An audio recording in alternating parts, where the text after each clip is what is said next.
Welcome to media today. ముందుగా headlines చూద్దాం. తెలంగాణ భవిష్యత్తు మార్చే కొత్త పార్టీపై కవిత ప్రకటన. ఈ నెల 25న కొత్త రాజకీయ శక్తి రానుందని కవిత వెల్లడి. ప్రశ్నిస్తాం, పోరాడతాం నినాదంతో ముందుకు కవిత. తెలంగాణ రాజకీయాల్లో కొత్త సమీకరణాలకు నాంది.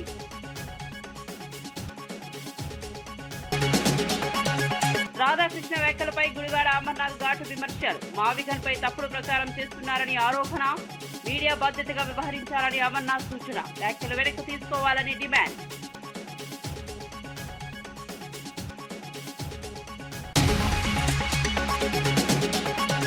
మెట్రోలో సామాన్యుడిగా ప్రయాణించిన మంత్రి జూపల్లి. ప్రోటోకాల్ పక్కన పెట్టి క్యూలో నిలబడి టికెట్ కొనుగోలు. ప్రయాణికులతో కలిసి రద్దీలో నిలబడి ప్రయాణం. మంత్రి సరళపై ప్రశంసలు వెల్లువెత్తిన ఘటన.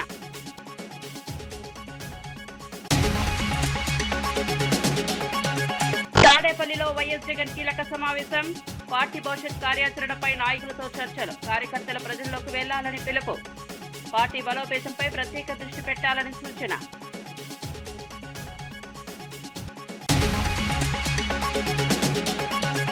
ట్రంప్ వ్యాఖ్యలపై ఓవైసీ తీవ్ర ఖండన. ఇరాన్పై వ్యాఖ్యలు ఉద్రిక్తతకు దారితీస్తాయని హెచ్చరిక. యుద్ధం వల్ల సాధారణ ప్రజలే నష్టపోతారని వ్యాఖ్య. శాంతి చర్చలు కొనసాగించాలని ఓవైసీ సూచన.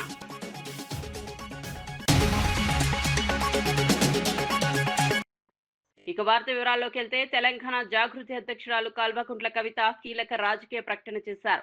ఈ నెల 25న తెలంగాణ చరిత్రను, భవిష్యత్తును ప్రభావితం చేసే కొత్త పార్టీ ఆవిర్భవిస్తుందని వెల్లడించారు. ప్రశ్నిస్తాం, పోరాడతాం, పరిష్కరిస్తాం అనే నినాదంతో ముందుకు వస్తామని స్పష్టం చేశారు. ప్రజల సమస్యలపై నేరుగా పోరాటం చేస్తామని చెప్పారు. రాష్ట్రంలో జరుగుతున్న పరిణామాల నేపథ్యంలో కొత్త రాజకీయ ప్రత్యామ్నాయం అవసరమని భావిస్తున్నట్లు సంకేతాలిచ్చారు. ఈ ప్రకటనతో తెలంగాణ రాజకీయాల్లో ఆసక్తికర చర్చ మొదలైంది. కొత్త పార్టీతో రాజకీయ సమీకరణాలు మారే అవకాశం ఉందని విశ్లేషకులు భావిస్తున్నారు. కవిత నిర్ణయం భవిష్యత్ రాజకీయాల్లో కీలక మలుపు కావచ్చని అంచనా వేస్తున్నారు. ఆనాడు వచ్చేటటువంటి మన పార్టీ మొత్తం తెలంగాణ భవిష్యత్తును తీర్చిదిద్దుతుంది. ఒక కొత్త తరహా రాజకీయం ఎట్లుండాలి, ప్రజల పక్షాన నిలబడి త్యాగాలు చేసేటటువంటి రాజకీయ నాయకులు ఎట్లుండాలో చూపించేటటువంటి పార్టీగా ఉంటుంది. ప్రతి పార్టీ కూడా ఆషామాషాగా రావడం, పోవడం, ఎగ్జిబిషన్లకు వచ్చినట్టు ప్రజల దగ్గరకు వచ్చి ఫోటోలు దిగి వాట్సాప్ లో పెట్టుకొని వెళ్ళిపోవడం, అంతే తప్పితే చిత్తశుద్ధితో నిలబడి పోరాటం చేస్తున్న వాళ్ళు లేరు. అందుకే జాగృతి ఒకటే మాట చెప్తున్నది, మేము ప్రశ్నిస్తాం, మొదలు అన్యాయం జరిగితే ప్రశ్నిస్తాం, నెక్స్ట్ పోరాడతాం, ఆఖరికి పరిష్కరిస్తాం. ప్రశ్నిస్తాం, పోరాడతాం, పరిష్కరిస్తాం. వేరే వాళ్ళలాగా సూపు కట్నం కింద పోయొచ్చుడు కాదు. ప్రశ్నిస్తాం, పోరాడతాం, పరిష్కరిస్తాం. మరి అదొకటే. అమరావతి చట్టబద్ధత అంశంపై వైసీపీ ఎంపీ అవినాష్ రెడ్డి సంచలన వ్యాఖ్యలు చేశారు. చిన్న మార్పులు చేసి సంబరాలు జరుపుకోవడం ఎందుకని ప్రశ్నించారు. పునర్విభజన చట్టంలోని కీలక అంశాలపై ఎందుకు మాట్లాడడం లేదని విమర్శించారు. అమరావతిని రాజధానిగా చేయడం వల్ల రాష్ట్రానికి ప్రయోజనం కలగలేదని అన్నారు. మావిగన్ ప్రణాళికతోనే రాష్ట్ర భవిష్యత్ సాధ్యమని స్పష్టం చేశారు. ప్రజలకు పూర్తి సమాచారం ఇవ్వకుండా రాజకీయ ప్రయోజనాల కోసం ప్రచారం జరుగుతుందని ఆరోపించారు. సెక్షన్ 5(1) 10 సంవత్సరాల పాటు హైదరాబాద్ మనకు క్యాపిటల్, కామన్ క్యాపిటల్ గా ఉంటుందని చెప్పారు. సెక్షన్ 5(2) 10 సంవత్సరాల తర్వాత ఆంధ్ర రాష్ట్రానికి ఇట్స్ ఓన్ క్యాపిటల్ ఉంటుంది అని చెప్పినారు. ఇది చట్టం 2013లో చెప్పింది. దీంట్లో ఇట్స్ ఓన్ క్యాపిటల్ అనే దాని పక్కన 2 అక్షరాలు రాపించినారు, అట్ అమరావతి అని. దానికి ఈ లోకేష్, చంద్రబాబు నాయుడు గారు ఎంత బిల్డప్ ఇస్తారంటే 2 అక్షరాలే. నేషనల్ హైవే ఉంది, ఒక పెద్ద ఇంటర్నేషనల్ ఎయిర్పోర్ట్ ఉంది, సీ పోర్ట్ ఉంది. ఇదంతా ఒక క్లస్టర్గా ఫామ్ చేసి మావిగన్ అని నామకరణం, మావిగన్ కాకుండా ఏ పేరైనా పెట్టుకోండి, మీ ఇష్టం, పేరు ఏదైనా పెట్టుకోండి. ఒక క్లస్టర్గా ఫామ్ చేసి మనం 2 లక్షల కోట్ల అవసరంలా 20,000 కోట్ల రూపాయలు పెడితే చాలు, మొత్తం కావాల్సిన ఇన్ఫ్రాస్ట్రక్చర్ అంతా మనం క్రియేట్ చేయొచ్చు. 10% ఖర్చుతో మనం ఇన్ఫ్రాస్ట్రక్చర్ క్రియేట్ చేయొచ్చు. ఒక పెద్ద క్యాపిటల్గా మనం ప్రొజెక్ట్ చేసుకోవచ్చు. బయట నుంచి భారీగా పెట్టుబడులు కూడా ప్రైవేట్ నుంచి మనం తీసుకొని రావచ్చు. హైదరాబాద్ నాంపల్లి మానవ హక్కుల కమిషన్ కార్యాలయం ఎదుట మహిళ ఆత్మహత్యాయత్నం కలకలం రేపింది. కవాడిగూడ ప్రాంతంలో పనిచేస్తున్న శ్రావణి అనే మహిళపై దొంగతనం ఆరోపణల నేపథ్యంలో పోలీసులు విచక్షణరహితంగా కొట్టారని ఆరోపించారు. పోలీస్ స్టేషన్ కు తీసుకెళ్లి హింసించారని, అపార్ట్మెంట్ లో తన ఫోటోలు అతికించారని చెప్పారు. అవమానాన్ని తట్టుకోలేక ఆత్మహత్య యత్నానికి పాల్పడ్డానని వెల్లడించారు. ఈ ఘటనపై స్పందించిన మానవ హక్కుల కమిషన్ చైర్మన్ జస్టిస్ షమీం ఆఖర్ పూర్తి నివేదిక ఇవ్వాలని పోలీసులకు ఆదేశించారు. బాధితురాలికి న్యాయం చేయాలని సూచించారు అని చెప్పింది సార్. నేను ఆడికి పోయినా, మళ్ళీ వాళ్ళకి ఫోన్ చేసింది. ఫోన్ చేసి శ్రీవాణి నువ్వు అక్కడికి ఎందుకు పోయినావు, నేను ఫోన్ చేసినా కదా నువ్వు వీడికి రా అని చెప్పి సార్ ఫోన్ చేసింది సార్. నేను ఆడికి పోయిన తర్వాతకి సార్ నేను తీయలేదు సార్ అన్న సార్. మళ్ళీ రెండోసారి పిలిచిరు, మూడోసారి పిలిచినాక ఇట్లా అట్లనే అన్న. మళ్ళీ వాళ్ళకి ఏం చెప్పింది, దాన్ని పిలిస్తే అది వస్తలేదా, నా దగ్గర సొసైటీలోకి పిలిస్తే బి బ్లాక్ 1307 కి రామంటే వస్తలేదు, ఈ బ్లాక్ 404 కి పోయింది అని చెప్పి అన్నది సార్. నేను అన్న మళ్ళీ మేడం మీరేమైనా పోయినా కానీ మళ్ళీ నా మీద అంటారు, పోలీస్ స్టేషన్ లోనే మాట్లాడతాం మేడం, నేను ఏం మాట్లాడాను అని చెప్పిన సార్. చెప్పంగానే మేమన్నది సరే నేను చూసుకుంటాలే, నేను ఇప్పటి వరకు సీరియస్ కాలే, ఇప్పుడు నేను సీరియస్ అయితే నేను మీద కంప్లైంట్లు ఇయ్యలే, నేను ఇప్పుడు నేను కంప్లైంట్ ఇస్తా అని చెప్పి ఆ రికార్డింగ్ కూడా నా దగ్గర ఉంది సార్. ఆ రికార్డింగ్ పోయి పోలీసు వాళ్ళకి వినిపిస్తే పోలీసు ఏమన్నారు, పెద్ద వాళ్ళది రికార్డింగ్ చేస్తామని చెప్పి నన్ను శనివారం సాయంత్రము 4 గంటల నుంచి 7 గంటల వరకు కొట్టిరు సార్. 40 నుంచి 30 దెబ్బల వరకు కొట్టి నన్ను నడిపించుకుంటూ కొట్టిరు సార్. నేను తీయలేదు సార్, తీయలేదు అన్నా గానీ తీయలేదు, నువ్వు పెద్దోళ్ళతో పెట్టుకుంటావా, మేడం ఫోన్ రికార్డింగ్ చేస్తావా అని చెప్పి నన్ను మస్తు కొట్టిరు సార్. బేవస్ కూడా అయినా కానీ నీళ్ళు చల్లి మరీ కొట్టిరు సార్, చొంపల మీద కొట్టిరు. ఒక ఇద్దరు కానిస్టేబుల్, ఒక మేడం శ్రీవాణి అని ఉంటది, ఆమె నా కాళ్ళ మీద నిలబడ్డది, ఇంకొక ఆమె నన్ను బెల్టులు తీసుకొని కాలు కట్టేసి కొట్టిరు. సరే ఈ దెబ్బలకు నేను ఏగలేకపోతున్నా, నాకు ఊరేసేసానంటే నెక్స్ట్ అదే చేస్తేనే నేను చూడు నువ్వు నీ బతికెంత నువ్వెంత అని చెప్పి నన్ను కొట్టుకుంటా గలంజే అనుకుంటా తిట్టుకుంటా మరి నన్ను కొట్టింది సార్. నేను ఇప్పటి వరకు నేను ఏం తప్పు చేయలే అని చెప్పి నా నెక్లెస్ ట్రైల్ లో కూడా పోయి సార్ మొత్తం మాకు చెక్కింగ్ ఉంటుంది సార్, మిషన్లు ఉంటాయి సార్. 5 ఏళ్ళు అయితే నేను పనిచేసి ఇప్పటి వరకు ఇట్లా వాళ్ళ దగ్గర లేదు. సొసైటీలో మొత్తం నిన్న నా ఫోటో పెట్టి సొసైటీలో మొత్తం ఈ అమ్మాయి దొంగతనం చేసిందని చెప్పి మొత్తం సొసైటీలో మొత్తం రాకుండానే చేసింది సార్. నేను ఈ పని ఆ పని చేసుకొని బతుకుతాం సార్. ఆ లోపల ఆ మొక్క దాంట్లోకే పోవాలా, వేరే దగ్గర రావద్దని చెప్పి ముగ్గురిని అట్లనే చేసింది సార్. వాళ్ళ రికార్డింగ్ కూడా నా దగ్గర ఉన్నాయి సార్. నన్నే కాదు రాణి అన్నటామెని, మధుర అన్నటామెని, ఇంకొక ఆమెను కూడా అట్లనే చేసింది సార్. నెక్స్ట్ కూడా నేను అట్లనే వస్తున్నా లోపలికి అని చెప్పి నన్ను కూడా లోపల రాకుండానే చేసింది సార్. ఆమె 1307 Indra madam sir, B block Indra madam.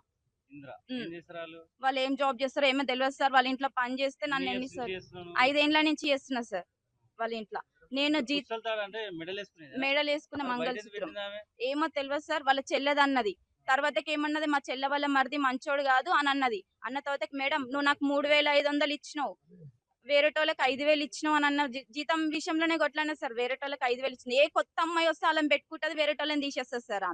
ఆమె మాకు సొసైటీలో బుక్ ఉంటది, వాళ్ళు జీతం ఇచ్చింది కూడా మేము కింద సొసైటీలకు చెప్పాలి సార్. వాళ్ళకి చెప్పి మేము చెకింగ్ ఉంటది, వాళ్ళకి ఎంత జీతం ఇచ్చిందో మాకు పేపర్ మీద మెన్షన్ ఉంటది. మళ్ళీ తర్వాత శ్రీవాణికి ఇంత ఇచ్చిరా అంటది. మా దగ్గర పైసలు ఉన్నా గానీ వాళ్ళ దగ్గర పోయి చూపించి చెకింగ్ చేయించుకొని అవుట్ చేయించుకొని మేము బయటికి పోవాలి సార్. ఇప్పటిదాకా నా దాని లోపల దొంగ పేరే లేదు. ఈమె నా పేరు రాసి సొసైటీలో మొత్తం నా ఫోటో చూపించి ఈమె దొంగ మీ దగ్గర కూడా పోతే కూడా రాసేసేయండి అని చెప్పి వచ్చిన సార్. నాతో పాటు చాలా మంది కూడా పనిచేసేళ్ళు ఉన్నారు సార్. ఇప్పుడు నేను కిరోసిన్ పోసుకున్న స్థితికి వచ్చినంటే చాలా మంది కూడా అట్లనే అవ్వచ్చు కదా సార్. పెట్టింది సార్ లేదు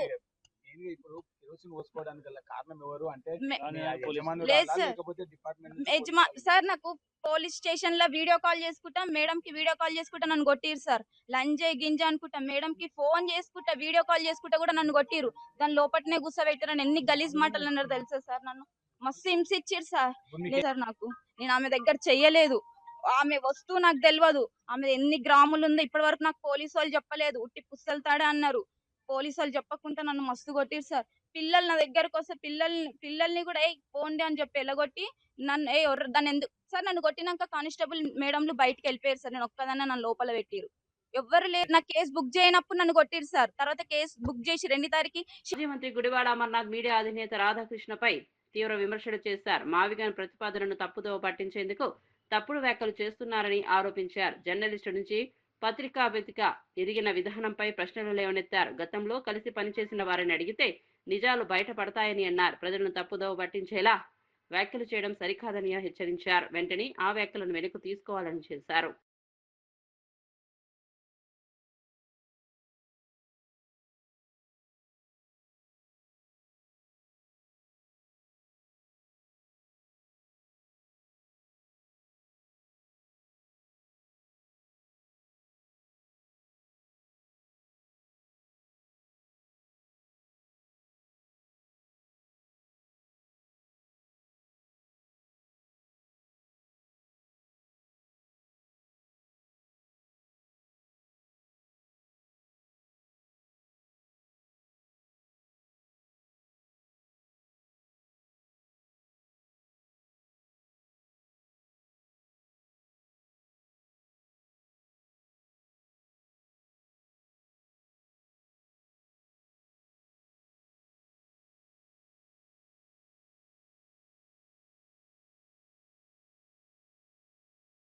తాడేపల్లిలో వైసీపీ అధినేత వైఎస్ జగన్ పార్టీ నాయకులతో కీలక సమావేశం నిర్వహించారు. పశ్చిమ గోదావరి జిల్లా తాడేపల్లిగూడెం నియోజకవర్గానికి చెందిన మాజీ ప్రజాప్రతినిధులు, నాయకులు, కార్యకర్తలు ఈ సమావేశానికి హాజరయ్యారు.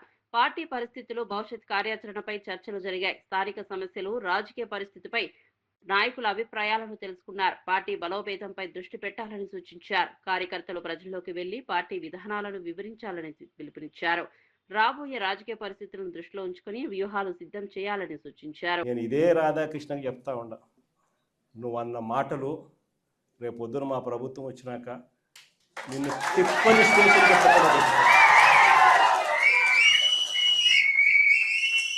వైఎస్ఆర్సీపీ శ్రేణులను, వైఎస్ఆర్సీపీ కార్యకర్తల భార్యలంటే నీకు అంత అలుసుగా కనిపిస్తుందా రాధాకృష్ణ అని చెప్పి నేను చెప్తాను. ఎవరికైనా వాళ్ళకైనా భార్యలు ఉంటారు, వారి భార్యలను ఉద్దేశించి మనలో ఎవరైనా కానీ మనమైనా కూడా అలా మాట్లాడితే వాళ్ళకి నచ్చుతుందా? ఎవరికి నచ్చదు. నచ్చినప్పుడు అలాంటి మాటలు మాట్లాడేదానికి కనీసం అలాంటి మాటలు మాట్లాడినప్పుడు తప్పు అని చెప్పి కనీసం ఈ నాయకులన్నా చెప్పాలి కదా. ఈ చంద్రబాబు నాయుడు చెప్పడు, ఈ లోకేష్ చెప్పడు, ఇలా దత్తపుత్రుడు చెప్పడు. ఎంత సిగ్గు లేకోకుండా ఆ రాధాకృష్ణ తప్పుడు మాట్లాడితే ఆ తప్పుడు మాటలకు సమర్థిస్తారు వీళ్ళంతా. ఈ స్థాయికి రాజకీయాలు దిగజారిపోతే రేపు పొద్దున ఈరోజు సోషల్ మీడియాలో ఎప్పుడెప్పుడో కమెంట్లు పెట్టినవి తీసుకొని వచ్చి పిల్లలందరినీ తీసుకొని వచ్చి స్టేషన్ల చుట్టూ తిప్పుతున్నారు, జైళ్ళల్లో పెడతా ఉన్నారు, కోట్ల చుట్టూ తిప్పుతూ ఉన్నారు, కొడుతున్నారు. ఇదే రేపు పొద్దున ఆంధ్రజ్యోతి రాధాకృష్ణ కూడా రేపు పొద్దున ఇదే జరుగుతుందని ఖచ్చితంగా చెప్తా ఉన్నారు.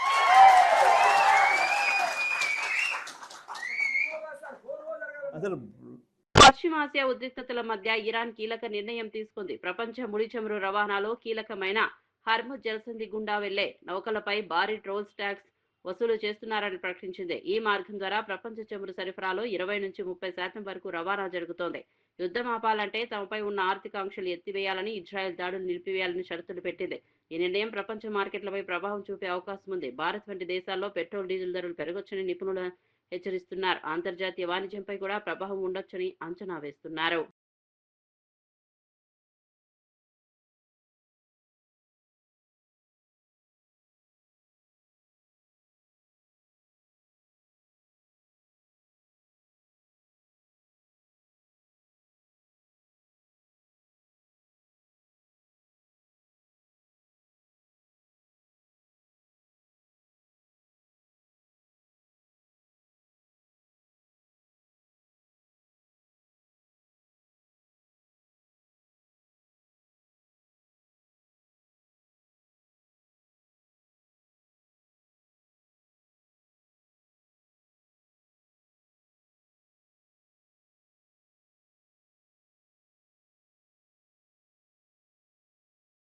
స్టార్ అల్లు అర్జున్ పుట్టినరోజు సందర్భంగా హైదరాబాద్ లో అభిమానులు ఘనంగా వేడుకలు నిర్వహించారు. ఆర్టీసీ క్రాస్ రోడ్ లోని సంధ్యా థియేటర్ వద్ద భారీగా అభిమానులు చేరుకున్నారు. పెద్ద కేక్ కట్ చేసి తమ అభిమానాన్ని చాటుకున్నారు. బన్నీ బర్త్డే స్పెషల్ గా రేసుగుర్రం సినిమాను ప్రదర్శించగా అభిమానులు భారీగా హాజరయ్యారు. థియేటర్ వద్ద పండుగ వాతావరణం నెలకొంది. తమ అభిమాన హీరో మరిన్ని విజయాలు సాధించాలని కోరుకున్నారు. అభిమానుల ఉత్సాహం సోషల్ మీడియాలో కూడా వైరల్ గా మారింది. Birthday, so we all want to wish him many more happy returns of the day. Icon star, our stylish star, love you. Allu Arjun, youth icon, chukenga nahi sala. Happy birthday, Icon star. It's the birthday of Icon star. You came to watch the movie. Race Guram re-release Sandhya posters unta baagundadi. Happy birthday, Allu Arjun. I love you. Icon star. Jai Bande. Happy birthday icon star, మీ long life కి మేము కోరుకుంటున్నాం. So many years, movie was released. Race Gurram. Lovely movie, lovely experience. Thanks a lot. Thank you. Arjun's birthday we came to Race Guram movie when it was released in 2018. The same movie we saw it now and it was very beautiful. On the occasion of Allu Arjun birthday we came. Only one thing we have to say, happy birthday Allu Arjun sir. Icon Allu Arjun birthday. First of all, I am wishing my Allu Arjun birthday today. Happy, wish you many more happiness of the day. मैं Allu Arjun का बड़ा fan हूँ. I am the diehard fan of the Allu Arjun. ऐसे आप बहुत कुछ movies निकालना, तुम्हारा हेयर स्टाइल के लिए पूरा वर्ल्ड पूरा फेमस है and your dressing is so excellent. You are the star of the trending. భారత రిజర్వ్ బ్యాంక్ ద్రవ్య పరపతి సమీక్షలో కీలక నిర్ణయం తీసుకుంది. రెపో రేటును 5.25% యథావిధంగా కొనసాగుతున్నట్లు గవర్నర్ సంజయ్ మల్హోత్రా ప్రకటించారు. భౌగోళిక రాజకీయ ఉద్రిక్తతలు, ఇంధన ధరల పెరుగుదల వంటి సవాళ్లు ఉన్నప్పటికీ ద్రవ్యోల్బణాన్ని నియంత్రించేందుకు నిర్ణయం తీసుకున్నట్లు తెలిపారు.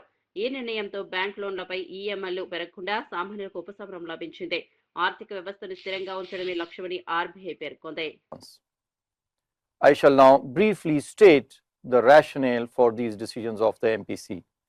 The MPC noted that since the last policy meeting, geopolitical uncertainties have heightened significantly. Headline inflation remains contained and below the target. However, upside risks to the inflation outlook driven by increased energy prices, pressures and probable weather disturbances affecting food prices have increased. Core inflation pressures remain muted, although supply chain dislocations and the risk of second round effects render the future inflation trajectory uncertain. The MPC further noted that high frequency indicators till February of this year suggest the continuation of strong momentum in economic activity. Growth impulses continue to be supported by robust private consumption and investment demand. However, the West Asia conflict is likely to impede this growth. Higher input costs associated with increase in energy prices and international freight and insurance costs, along with supply chain disruptions that could constrain availability of key inputs for downstream sectors, would impair growth. Telangana మంత్రి జూపల్లి కృష్ణారావు సాధారణ ప్రయాణికుల్లా మెట్రోలో ప్రయాణించి ఆకట్టుకున్నారు. Erram Manzil station నుంచి మియాపూర్ వరకు ప్రయాణించిన ఆయన స్వయంగా క్యూలో నిలబడి టికెట్ కొనుగోలు చేశారు. ఎలాంటి ప్రోటోకాల్ లేకుండా సాధారణంగా ప్రయాణించడం ప్రజల్లో చర్చనీయాంశమైంది. రద్దీ మధ్య ప్రయాణికులతో కలిసి నిలబడి ప్రయాణించారు. మెట్రో సౌకర్యాలపై ప్రయాణికులను అడిగి తెలుసుకున్నారు. సమయాన్ని ఆదా చేసేందుకు మెట్రో ఉత్తమ మార్గమని పేర్కొన్నారు. ఈ ఘటనతో మంత్రి సరళతపై ప్రశంసలు వెల్లువెత్తుతున్నాయి.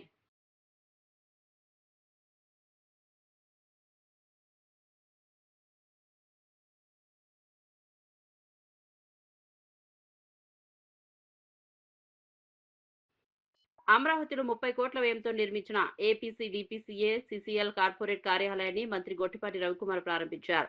ప్రజలకు నాణ్యమైన విద్యుత్ సరఫరా అందించడం ప్రభుత్వ లక్ష్యమని తెలిపారు. విద్యుత్ ఛార్జీలు పెంచకుండా సేవలను మెరుగుపరుస్తున్నామని చెప్పారు. రాష్ట్ర వ్యాప్తంగా లో వోల్టేజీ సమస్యలు నివారించేందుకు కొత్త సబ్స్టేషన్ నిర్మిస్తున్నట్లు వెల్లడించారు. రికార్డు స్థాయిలో విద్యుత్ ఉత్పత్తి జరుగుతోందని పేర్కొన్నారు. భవిష్యత్తులో విద్యుత్ రంగంలో మరిన్ని అభివృద్ధి కార్యక్రమాలు చేపడతామని తెలిపారు. ఈ ప్రాజెక్ట్ రాష్ట్ర భవిష్యత్ వ్యవస్థను మరింత బలోపేతం చేస్తుందని అధికారులు భావిస్తున్నారు. Good morning to everyone. My name is I am studying in 9th class. I am studying in Contadi Pratigedi Corporate School. It's have a not a government school. It looks like a corporate school. It's have a limit. The teachers are good well. The teachers telling classes is so focused. Have a games and sports and dining hall available anything in the corporate school. It's not looking like a corporate government school. It's have a corporate school. It's built a Contadi Pratigedi Foundation. Our MP was built it here. Thank you. Our teachers are very qualified teachers and our teachers are personal teachers. Focus on study and anything others in street of the school. Good morning to everyone. My name I am studying in 9th class. I am studying in Contadi Pratigedi Corporate School. It's have a not a government school. It looks like a corporate school. It's have a limit. The teachers are good well. The teachers telling classes is so focused. Have a games and sports and dining hall available anything in the corporate. Hyderabad ఎర్రగడ్డ ప్రభుత్వ మానసిక ఆసుపత్రిలో నూతన భవనం, medical students hostels ప్రారంభమయ్యాయి. రాష్ట్ర ఆరోగ్య శాఖ మంత్రి దామోదర రాజనరసింహ ఈ సదుపాయాలను ప్రారంభించారు. ఎమ్మెల్యే నవీన్ యాదవ్ తో కలిసి ఆసుపత్రి విభాగాలను పరిశీలించారు. హాస్టల్ గదులు, dining hall, emergency ward, observation యూనిట్లను ఆయన తనిఖీ చేశారు. విద్యార్థుల సమస్యలు తెలుసుకుని అవసరమైన సూచనలు ఇచ్చారు. ఈ విస్తరణతో రోగులకు మెరుగైన వైద్య సేవలు అందనున్నాయి. వైద్య విద్యార్థులకు కూడా సౌకర్యాలు పెరిగాయి. ప్రభుత్వ ఆసుపత్రుల్లో సేవలను మరింత మెరుగుపరచడమే లక్ష్యమని మంత్రి తెలిపారు.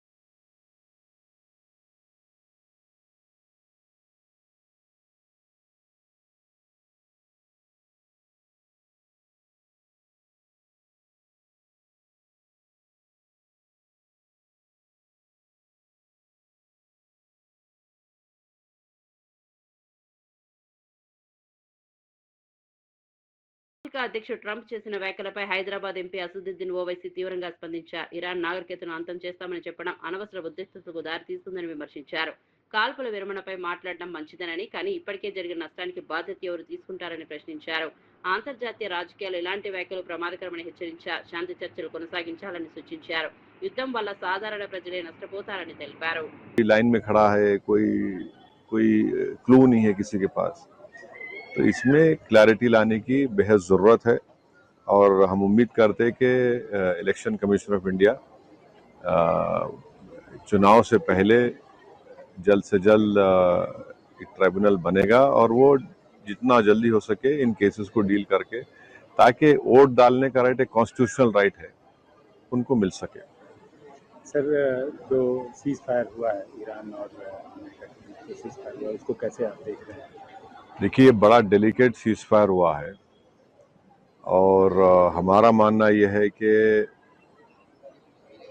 हालिया सालों में एक तो रशिया यूक्रेन का क्राइसिस हुआ, फिर इजराइल ने 7 अक्टूबर के बाद जेनोसाइड गाजा में किया, तीसरा ये इजराइल और यूएस ने मिलकर ईरान पर हमला किया। इन तीनों को आप देखेंगे तो भारत एक ग्लोबल साउथ की एक बहुत बड़ी आवाज़ है और भारत हमेशा सबसे ताल्लुकात अच्छे रखकर भी जहाँ पर अमन की बात आती थी वो एक तारीखी रोल हमने अदा करते आए हैं।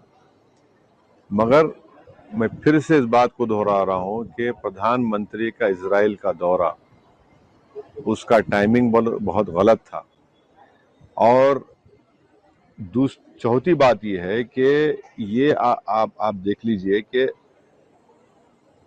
इनको रिव्यू करना पड़ेगा। हम तो हमेशा इम्पार्शल रहे और हम में इतनी एबिलिटी थी कि हम दो मुमालिक अगर जंग कर रहे तो उनको बिठाकर हम बात कराते थे बगैर किसी का साइड लिए। तो ये हमको लगता है कि नरेंद्र मोदी की सरकार को ये स्टॉक टेकिंग करना पड़ेगा, रिव्यू करना पड़ेगा कि आखिर क्या वजह है कि एक पड़ोसी मुल्क जहां से हमेशा हमको तंग किया जाता है। తెలంగాణ భవిష్యత్తు మార్చే కొత్త పార్టీపై కవిత ప్రకటన. ఈ నెల 25న కొత్త రాజకీయ శక్తి రానుందని కవిత వెల్లడి. ప్రశ్నిస్తాం, పోరాడతాం నినాదంతో ముందుకు కవిత. తెలంగాణ రాజకీయాల్లో కొత్త సమీకరణాలకు నాంది.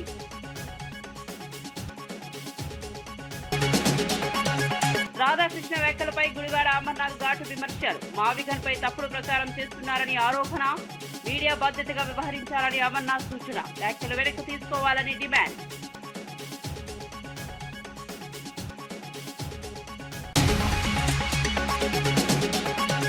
మెట్రోలో సామాన్యుడిగా ప్రయాణించిన మంత్రి జూపల్లి. ప్రోటోకాల్ పక్కన పెట్టి క్యూలో నిలబడి టికెట్ కొనుగోలు, ప్రయాణికులతో కలిసి రద్దీలో నిలబడి ప్రయాణం.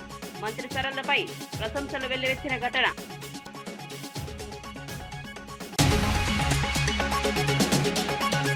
తాడేపల్లిలో వైఎస్ జగన్ కీలక సమావేశం. పార్టీ భవిష్యత్ కార్యాచరణపై నాయకులతో చర్చలు. కార్యకర్తల ప్రజల్లోకి వెళ్లాలని పిలుపు. పార్టీ బలోపేతంపై ప్రత్యేక దృష్టి పెట్టాలని సూచన.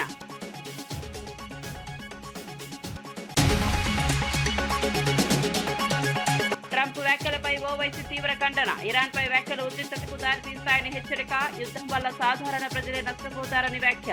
శాంతి చర్చలు కొనసాగించాలని ఓవైసీ సూచన.